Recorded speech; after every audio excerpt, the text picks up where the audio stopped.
আজকে বানিয়ে দেখাচ্ছি রসালো মুগ পাকন। এই পিঠাটা খেতে দারুণ মজার। আজকে কিছু সহজ ডিজাইনে এই পিঠাটা বানিয়ে শেয়ার করছি। মুগ পাকন বানানোর জন্য প্রথমে আমরা মুগ ডালটা ভেজে নিচ্ছি। হাফ কাপ মুগের ডাল নিয়ে চুলায় একটা প্যানে দিয়ে দিলাম। তারপর অল্প আঁচে এই ডালটা ভেজে নিচ্ছি। ডালটা যখন ভাজা হয়ে গেছে একটা বাটিতে নিয়ে ডালটা ধুয়ে নিচ্ছি। ডালটা যখন ধুয়ে নেওয়া হয়ে গেছে তারপর আবারও প্যানে বসিয়ে দিয়ে এখানে 2 কাপ দিয়ে দিচ্ছি পানি আর ঢাকনা দিয়ে ঢেকে দিচ্ছি। এই সময় যখন ফুটতে শুরু করবে ওই পর্যায়ে হচ্ছে চুলার আঁচ কমিয়ে ঢাকনা দিয়ে ঢেকে আবারও অপেক্ষা করছি। আর ততক্ষণে আমরা গুড়ের শিরাটা বানিয়ে নিচ্ছি। চুলায় একটা প্যান বসিয়ে 1.5 কাপ দিয়ে দিচ্ছি গুড় আর এখানে কিছু আস্ত গরম মশলা দিয়ে দিলাম, এলাচ, দারচিনি আর হচ্ছে কিছুটা মৌরি। তাহলে আমাদের শিরাতে খুব সুন্দর একটা ফ্লেভার আসবে। তো এভাবে করে মিডিয়াম আঁচে শিরাটা জাল করে ঘন করে নিয়েছি।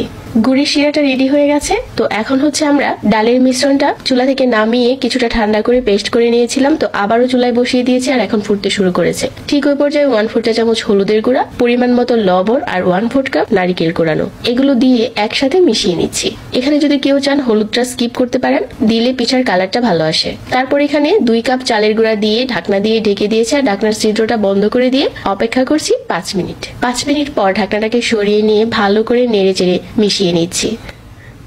তো আমাদের পিঠার গুলাটা এখন কিছুটা রেডি হয়ে গেছে। প্যান থেকে একটা বাটিতে নিয়ে নিচ্ছি। যখন কিছুটা ঠান্ডা হয়ে গেছে হাত দিয়ে ধরা যাবে, ঠিক এই পর্যায়ে হচ্ছে একটা দিয়ে দিচ্ছি ডিম। আমি আজকে যে পরিমাণ চালের গুঁড়া নিয়েছি একটা ডিমের বেশি লাগবে না। ডিমটা ভালো করে মিশিয়ে নিয়েছি আর গোলাটা এখন সফট হয়ে গেছে। এখন এখান থেকে পিঠার ডো গুলো বানিয়ে নিচ্ছি। এরকম বড় সাইজের একটা ডো হাতে নিয়ে একটু মোটা করে বেলে নিচ্ছি। পিঠা বানানোর সুবিধার জন্য নিচে অবশ্যই যে কোনো জিপলক ব্যাগ অথবা পলির মাঝে রেখে তারপর বানিয়ে নেবেন।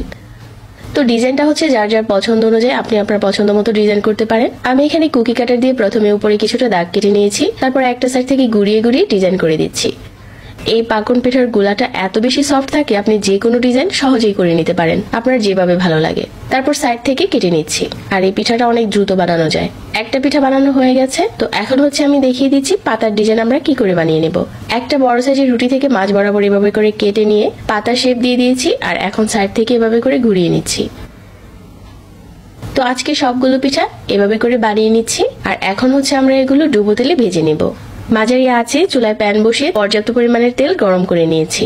তেলটা যখন গরম হয়ে গেছে একটা সাইড থেকে পিঠাগুলো দিয়ে দিচ্ছি আর এভাবে করে নাড়িয়ে চাড়িয়ে দিচ্ছি। কিছুক্ষণ পরেই দেখা যাবে যে এই পিঠাটা ফুলে উপরে চলে এসেছে আর কালার চেঞ্জ হতে শুরু করেছে।